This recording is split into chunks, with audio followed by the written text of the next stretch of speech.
Shalom Bapak Ibu, Saudara-saudari, selamat beribadah di ibadah Minggu online GKI Prambanan bagi segenap anggota jemaat dan simpatisan GKI Prambanan dan juga jemaat yang lain yang bergabung bersama kami.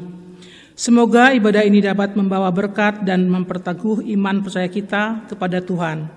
Segala kemuliaan hanya bagi nama Tuhan kita Yesus Kristus. Tuhan berkati kita sekalian. Ibadah Minggu 4 Oktober 2020 dipimpin oleh Pendeta Adi Soselia Patiabara.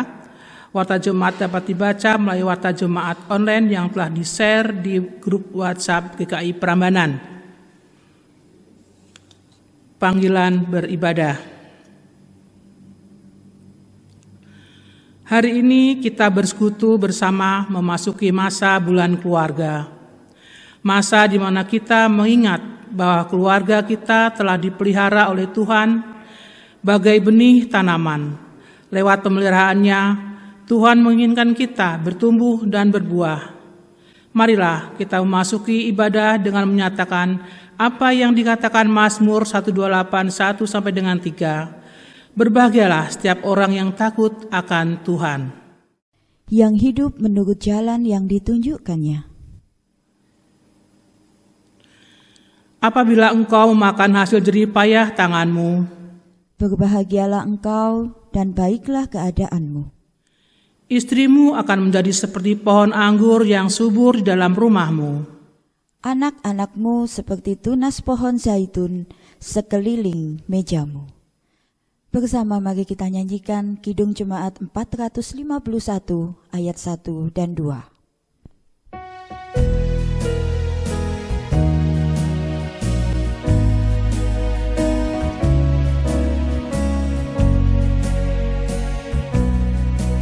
Bila Yesus berada di tengah keluarga, bahagialah kita, bahagialah kita.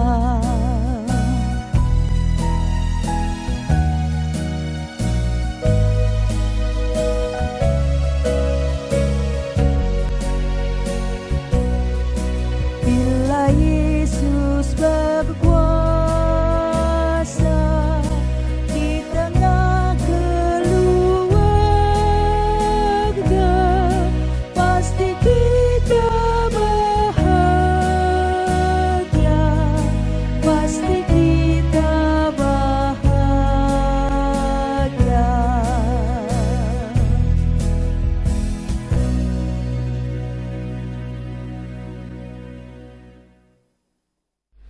Ibadah minggu ini berlangsung di dalam nama Allah Bapa, Putra, dan Roh Kudus.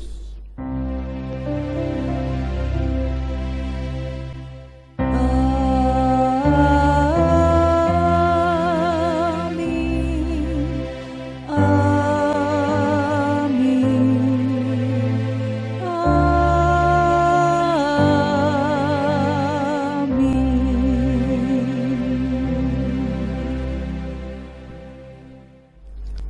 Damai Kristus besertamu. dan besertamu juga.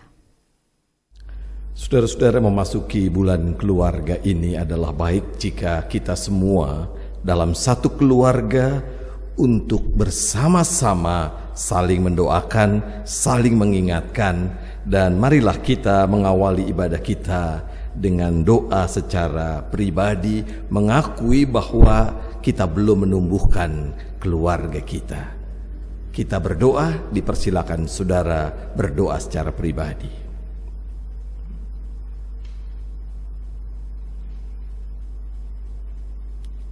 Tuhan, kami mengakui bahwa kami belum berupaya merawat dan menumbuhkan keluarga kami.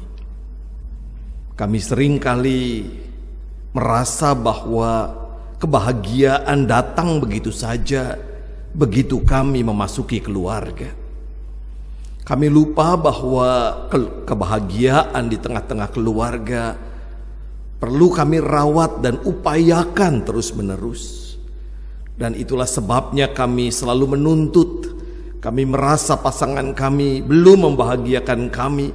Kami merasa orang tua kami belum membahagiakan kami. Kami merasa anak-anak kami jauh dari membahagiakan kami. Ampuni kami ya Tuhan. Ajari kami mengingat bahwa anugerah Allah di tengah keluarga kami diberikan Tuhan seperti sebuah benih yang membutuhkan proses pertumbuhan melalui karya bersama kami di tengah keluarga kami. Kami berdoa memohon kiranya semangat merawat dan membangun keluarga boleh kami hadirkan di tengah-tengah masa bulan keluarga ini. Di dalam Kristus kami berdoa dan memohon. Amin. Kita nyanyikan bersama Kidung Jemaat 467 ayat 1 dan 2.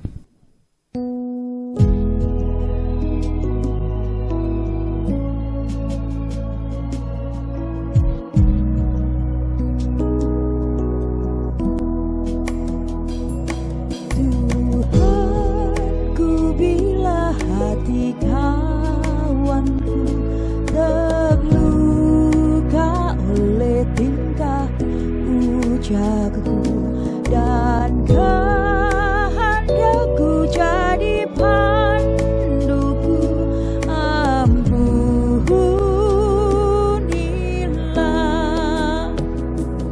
Jikalau tuturku tak semena dan aku tolak orang berdosa, pikiran dan tuturku bercela, ampunilah.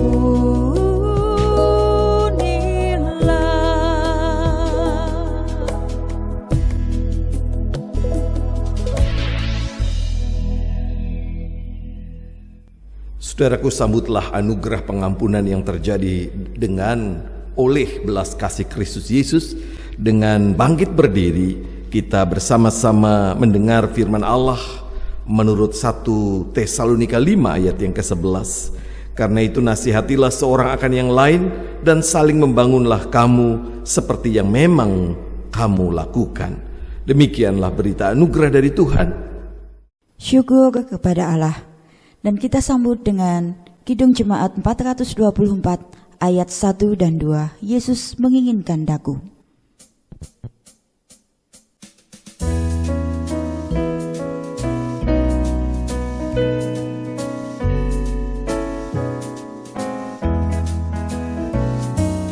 Yesus menginginkan daku bersinar baginya. Dimanapun ku berada, ku mengenangkannya. Bersinar, bersinar, itulah kehendak Yesus. Bersinar, bersinar, aku bersinar terus.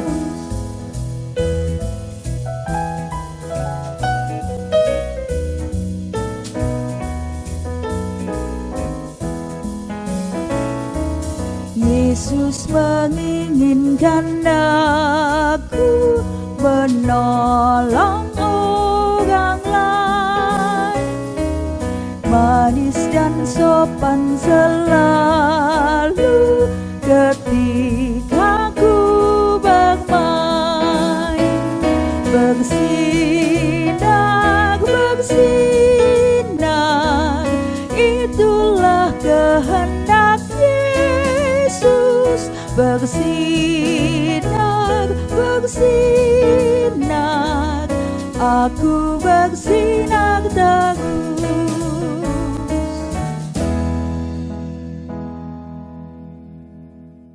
Saudara-saudara, mari kita mempersiapkan hati dan pikiran kita untuk berfokus kepada Tuhan yang berfirman kepada kita. Mari kita berdoa. Tuhan, kami mau belajar merawat kehidupan keluarga kami melalui cinta Yesus Kristus. Karena itu tolonglah kami agar kami boleh belajar dari firman Allah, Alkitab yang tertulis ini, dan kiranya Roh Kudus menolong kami pula melalui hamba-Mu yang jauh dari benar, agar kami mampu menemukan pembelajaran penting dari firman-Mu bagi kehidupan keluarga kami. Kami siap membaca, merenungkan, dan melakukan firman Tuhan. Di dalam Kristus Sang Firman yang hidup, kami berdoa dan memohon. Amin. Saudara-saudara, pembacaan Alkitab kita menurut Injil Matius pasal 21 ayat 33 sampai dengan 46. Beginilah bunyi Injil Yesus Kristus menurut Matius 21 ayat 33 sampai dengan 46. Dengarkanlah suatu perumpamaan yang lain. Adalah seorang tuan tanah membuka kebun anggur dan menanam pagar sekelilingnya. Ia menggali lubang tempat memeras anggur dan mendirikan menara jaga di dalam kebun itu. Kemudian ia menyewakan kebun itu kepada penggarap-penggarap lalu berangkat ke negeri lain. Ketika hampir tiba musim petik, ia menyuruh hamba-hambanya kepada penggarap-penggarap itu untuk menerima hasil yang menjadi bagiannya. Tetapi penggarap-penggarap itu menangkap hamba-hambanya itu. Mereka memukul yang seorang, membunuh yang lain, dan melempari yang lain pula dengan batu. Kemudian Tuhan itu menyuruh pula hamba-hamba yang lain, lebih banyak daripada yang semula, tetapi mereka pun diperlakukan sama seperti kawan-kawan mereka. Akhirnya ia menyuruh anaknya kepada mereka, katanya, "Anakku akan mereka segani." Tetapi ketika penggarap-penggarap itu melihat anaknya itu, mereka berkata seorang kepada yang lain, "Ia adalah ahli waris, mari kita bunuh dia, supaya warisannya menjadi milik kita." Mereka menangkapnya dan melemparkannya keluar kebun anggur itu, lalu membunuhnya. Maka apabila tuan kebun anggur itu datang, apakah yang akan dilakukannya dengan penggarap-penggarap itu? Kata mereka kepadanya, "Ia akan membinasakan orang-orang jahat itu, dan kebun anggurnya akan disewakan kepada penggarap-penggarap lain yang akan menyerahkan hasilnya kepadanya pada waktunya." Kata Yesus kepada mereka, "Belum pernahkah kamu baca dalam kitab suci, batu yang dibuang oleh tukang-tukang bangunan telah menjadi batu penjuru? Hal itu terjadi dari pihak Tuhan, suatu perbuatan ajaib di mata kita. Sebab itu aku berkata kepadamu bahwa kerajaan Allah akan diambil daripadamu dan akan diberikan kepada suatu bangsa yang akan menghasilkan buah kerajaan itu. Dan barang siapa jatuh ke atas batu itu, ia akan hancur, dan barang siapa ditimpa batu itu, ia akan remuk." Ketika imam-imam kepala dan orang-orang Farisi mendengar perumpamaan-perumpamaan Yesus, mereka mengerti bahwa merekalah yang dimaksudkannya, dan mereka berusaha untuk menangkap dia, tetapi mereka takut kepada orang banyak, karena orang banyak itu menganggap dia nabi. Demikianlah Injil Yesus Kristus. Yang berbahagia ialah mereka yang mendengarkan firman Allah dan yang memeliharanya. Haleluya. Haleluya, haleluya, haleluya.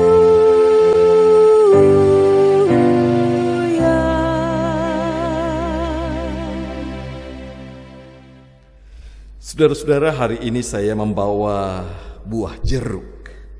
Mungkin ada di antara kita yang suka dengan buah jeruk. Selain rasanya yang enak, menyegarkan, dan di dalamnya terdapat kandungan vitamin C dan antioksidan yang bisa membantu memperkuat sistem kekebalan tubuh kita hingga kita mampu melawan kuman, bakteri, dan juga virus. Satu hal yang kerap kurang kita sadari, Untuk sampai pada jeruk yang enak ini dibutuhkan proses yang cukup lama. Dibutuhkan waktu kurang lebih 1-2 tahun dari biji jeruk hingga ia berbuah. Kebetulan saya membawa benih jeruk yang saya tanam dari biji. Usianya kurang lebih 2 bulan. Apakah benih ini pasti akan tumbuh? Saya tidak tahu. Mungkin saja dia mati di tengah jalan. Apakah benih ini pasti berbuah manis? Saya juga tidak tahu. Apakah buahnya banyak? Saya tidak tahu. Yang pasti saudara-saudara, dari benih ini sampai berbuah dibutuhkan proses. Dan dalam proses itu dibutuhkan tindakan pemeliharaan yang tepat. Benih ini perlu dirawat dengan baik supaya menghasilkan buah jeruk. Demikianlah saudara-saudara, dalam hidup ini kadang kita lupa bahwa kita harus melewati proses. Di bulan keluarga ini, kalau satu persatu kita tanya, semua orang ingin keluarganya berbahagia. Semua orang yang menikah ingin berbahagia. Namun kita lupa bahwa berbahagia itu seperti menikmati buah jeruk. Dibutuhkan proses yang kadang tidak mudah untuk kita lewati. Seperti benih yang perlu dirawat, demikianlah gambaran pemeliharaan Allah dalam hidup kita, dalam hidup keluarga kita. Gambaran inilah yang kita baca hari ini dalam Alkitab.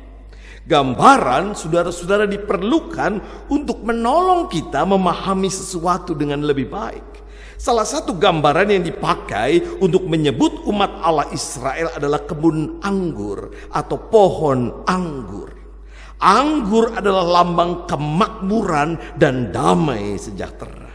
Dengan menggambarkan umat Allah sebagai pohon atau kebun anggur, itu berarti Allah menghendaki hidup kita berada dalam damai sejahtera.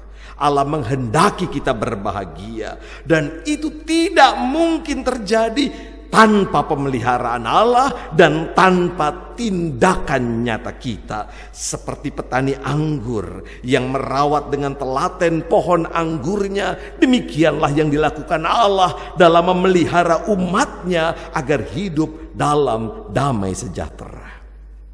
Menarik saudara-saudara, jika kita memerhatikan perumpamaan kita ini, disampaikan Yesus dalam konflik atau pertikaian dengan imam-imam pemimpin agama Yahudi.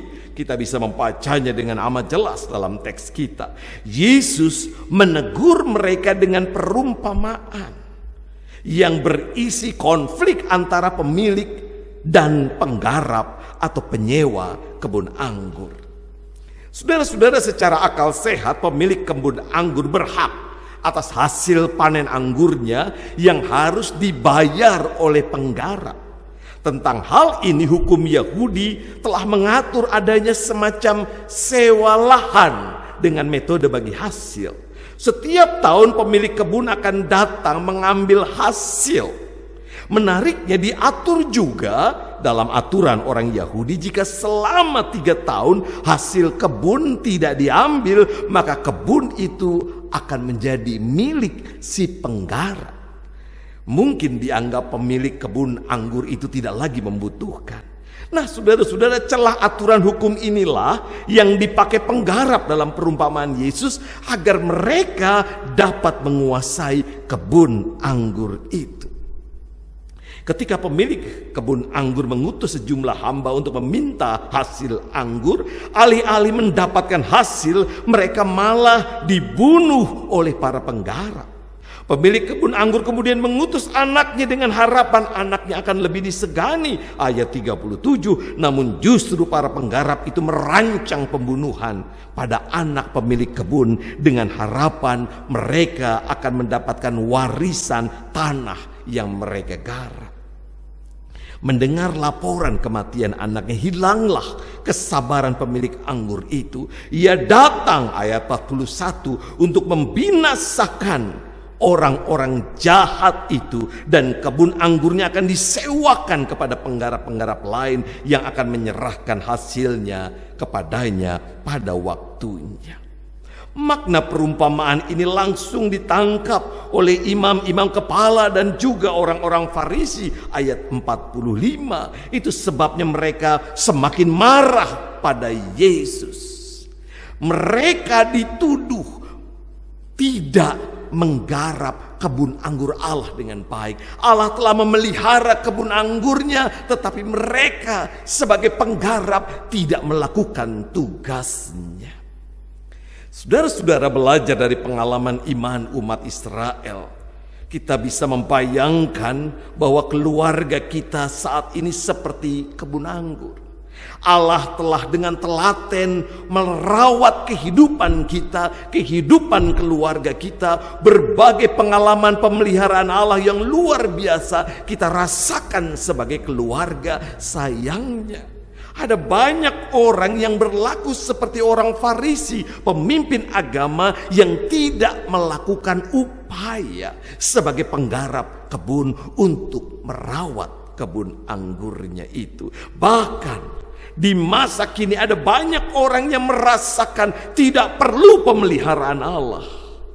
Mereka menganggap kebahagiaan akan bisa mereka dapatkan dengan kekuatan mereka sendiri, dengan kerja keras yang mereka lakukan. Mari coba kita refleksikan. Sebagaimana kebun anggur yang menjadi perumpamaan, tujuan Allah memelihara keluarga kita adalah supaya kita hidup dalam damai sejahtera, supaya kita berbahagia. Dengan kebahagiaan yang kita rasakan, kita akan berbuah menjadi berkat bagi sesama kita, sama seperti pohon yang berbuah memberikan kehidupan bagi orang-orang yang memakannya. Demikian juga kita dipanggil untuk berbuah bagi kehidupan. Mari kita bandingkan apa yang disebut berbahagia versi Allah dengan versi dunia ini.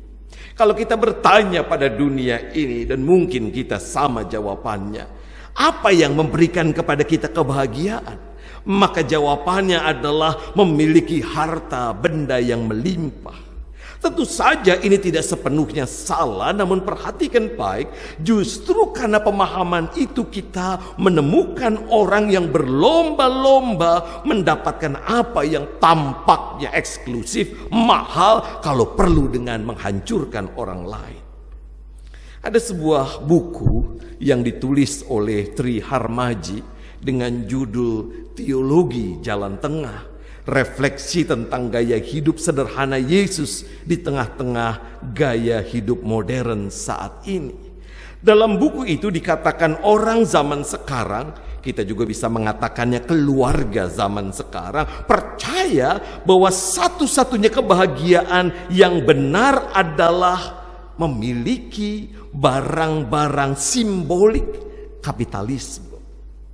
Itu sebabnya kita berburu berbagai macam barang demi meraih kebahagiaan menurut versi dunia. Apakah barang-barang itu kemudian membahagiakan? Masih dalam buku yang sama, Tri Harmaji mengutip penelitian seorang yang bernama Derek Wine tentang kehidupan warga yang tinggal di kawasan perumahan elit yang bernama The Heat. Apa hasilnya? Dalam aspek tertentu mereka tidak berbahagia karena mengalami ketidakpuasan yang disebabkan adanya persaingan yang terus terjadi di antara warga The Heat. Mungkin satu tetangga akan melihat tetangga yang lain, oh dia beli mobil baru, kita harus beli mobil baru, dan seterusnya. Pengalaman ini, bahkan juga pengalaman hidup kita, menunjukkan kebahagiaan tidak terletak pada apa yang kita miliki, melainkan cara kita memandang apa yang kita miliki.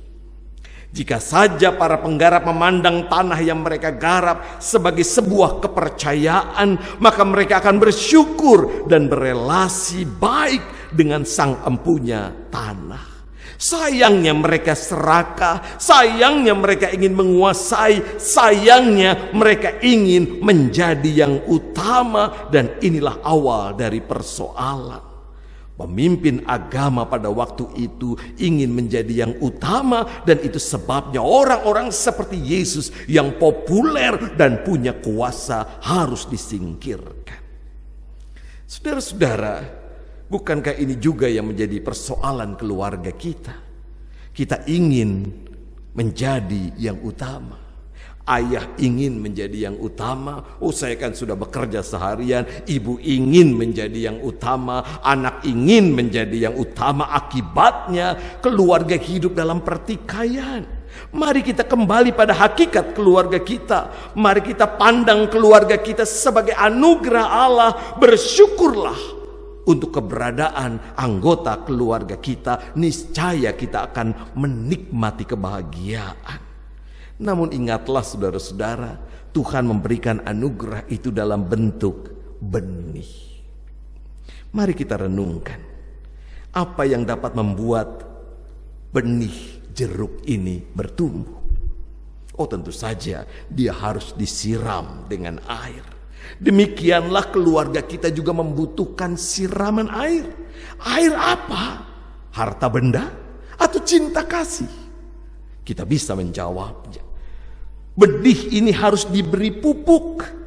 Pupuk apa yang paling cocok dengan keluarga kita?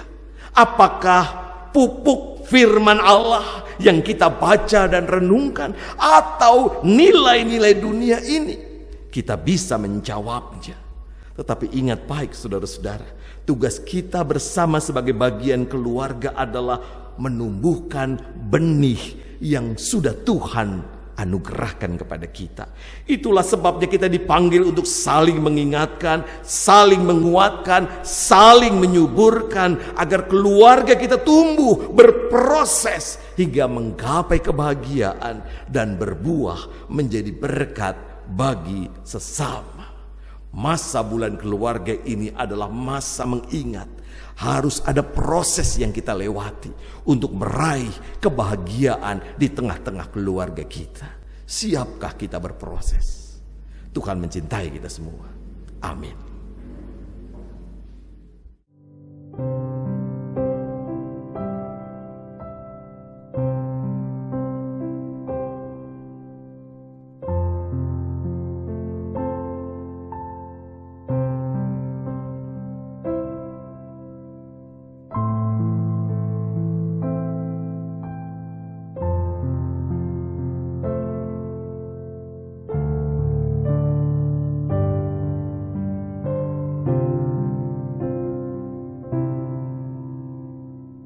Jemaat kami undang untuk bangkit berdiri.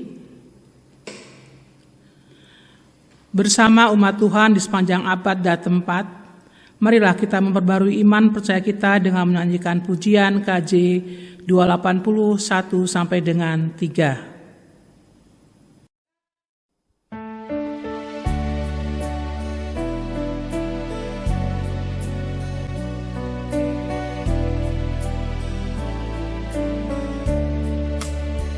Aku percaya Allah yang kekal, yang oleh sabda kita kenal, Bapa pencipta alam semesta, yang mengasihi manusia. Aku percaya Putra Tunggalnya yang disalibkan di Golgota, yang dari kubur bangkit dan menang, naik ke surga dalam terang. Aku percaya pada Roh Kudus yang mendiami kita terus.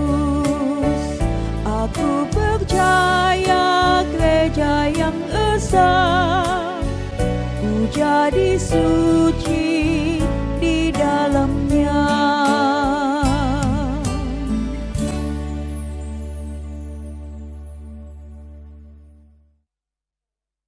Saudara-saudara, mari kita menyatukan hati kita di tengah-tengah keluarga kita. Kita bersama-sama menyampaikan permohonan doa kita dalam doa syafaat. Kita berdoa. Tuhan, terima kasih Engkau memelihara keluarga kami. Kami bersyukur kami boleh melewati proses yang penuh dengan kegembiraan sekaligus juga kesedihan. Ada kehidupan yang naik dan ada kehidupan yang turun. Kami bersyukur untuk proses yang Tuhan hadirkan di tengah keluarga kami, yang menempa kami dan mengingatkan kami bahwa apa yang kami inginkan di tengah-tengah keluarga kami, Tuhan hadirkan dalam bentuk benih. Ya Bapa yang baik, benih itulah yang Tuhan telah pelihara. Tuhan tanamkan di tengah-tengah keluarga kami. Tuhan merindukan keluarga kami menikmati kebahagiaan, damai sejahtera Allah. Dan itu sebabnya kami diundang untuk bersama-sama berkarya, menumbuhkan benih-benih yang Tuhan tanamkan.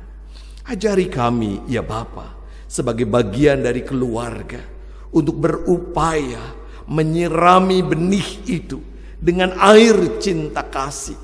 Ada banyak orang yang haus akan cinta kasih, dan ia menemukan cinta itu seharusnya di tengah keluarga.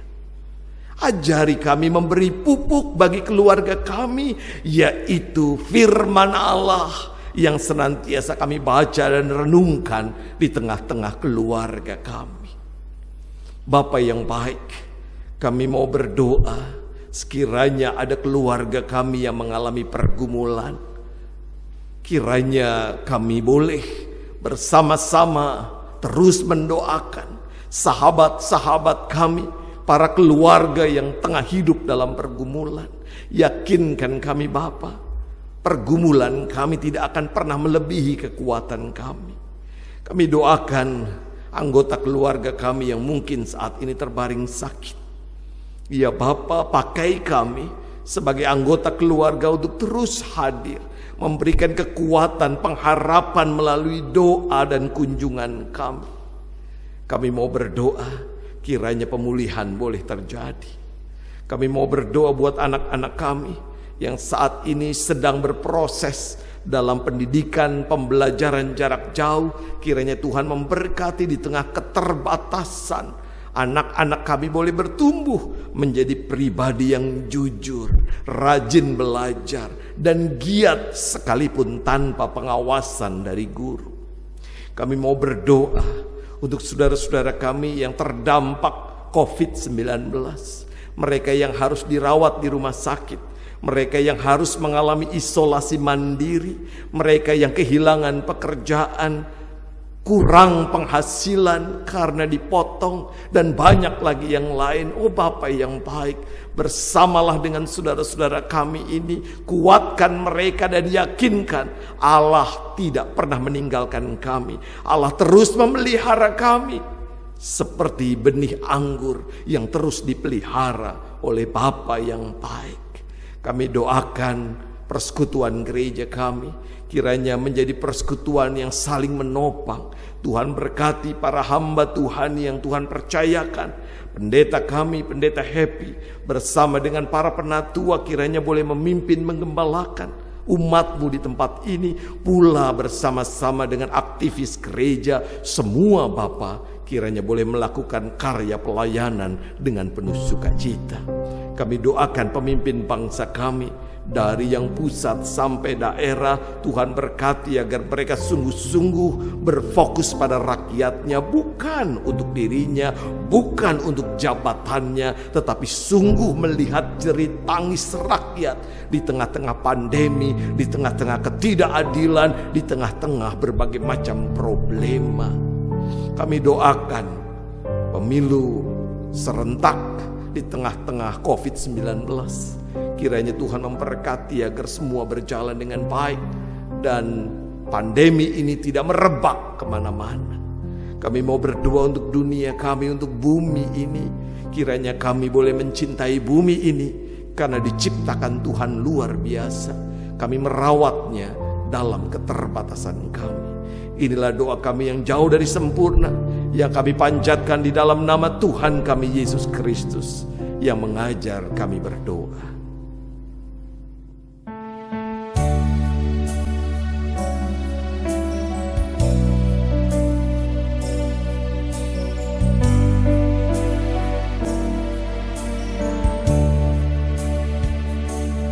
Bapa kami yang ada di surga, dikuduskanlah namamu, datanglah kerajaanmu, jadilah kehendakmu di bumi seperti di surga. Kami hari ini makanan yang secukupnya, ampuni salah kami seperti kami ampuni yang bersalah pada kami.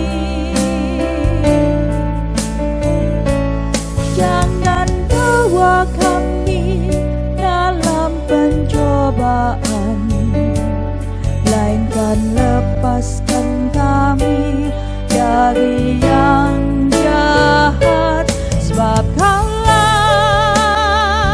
yang punya kerajaan dan kuasa dan kemuliaan sampai selama-lamanya.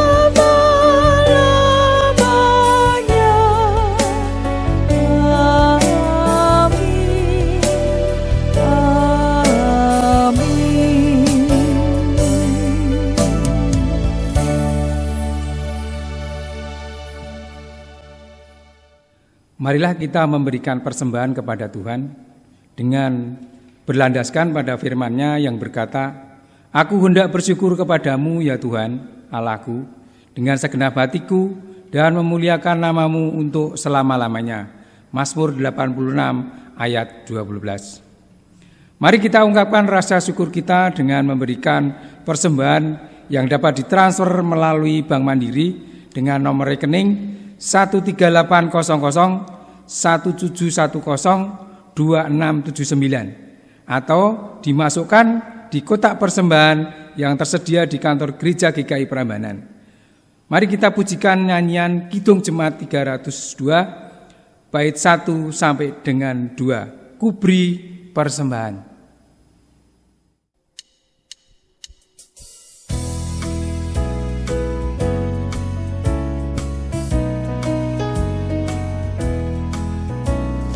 Kubri persembahan pada Tuhanku, sambil puji Yesus Juru Selamatku, dengan sukaria kubri padamu dan merasa kaya dalam Tuhanku.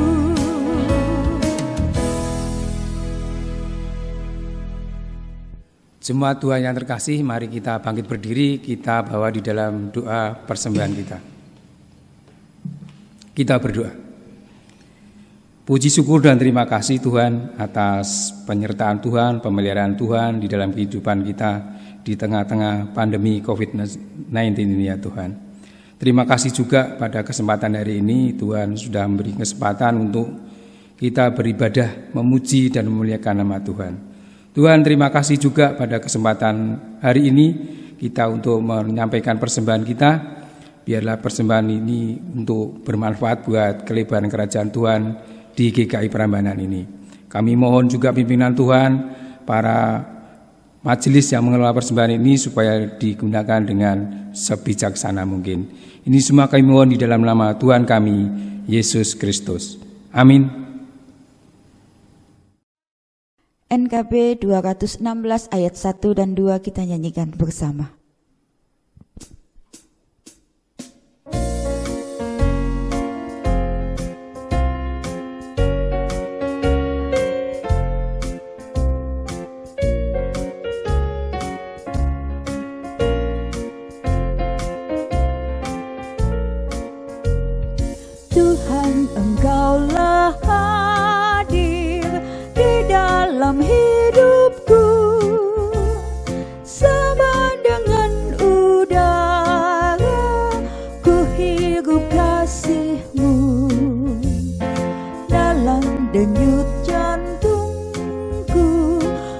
kuasamu bekerja, tubuh dan panca indera kau menggerakkannya. Dikau yang ku kasihi dalam sesamaku, Dikau yang aku puji dalam ciptaanmu.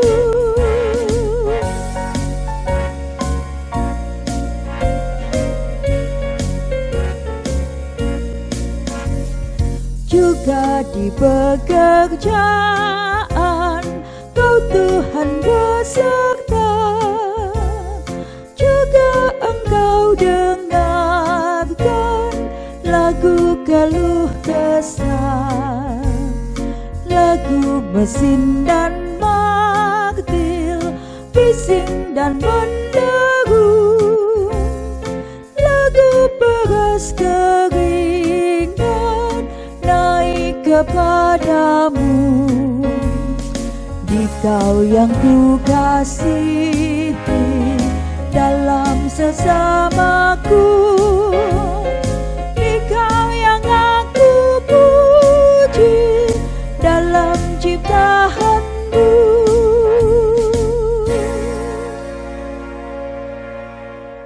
Saudaraku, kembalilah dalam kehidupan keluarga saudara, bangunlah kehidupan keluarga saudara dalam semangat cinta kasih, dan tumbuhkanlah benih baik yang Tuhan sudah tanamkan. Angkatlah hatimu kepada Tuhan dan terimalah berkat Tuhan. Kasih karunia dan damai sejahtera dari Allah Bapa kita dan dari Tuhan Yesus Kristus menyertai kamu senantiasa. Amin.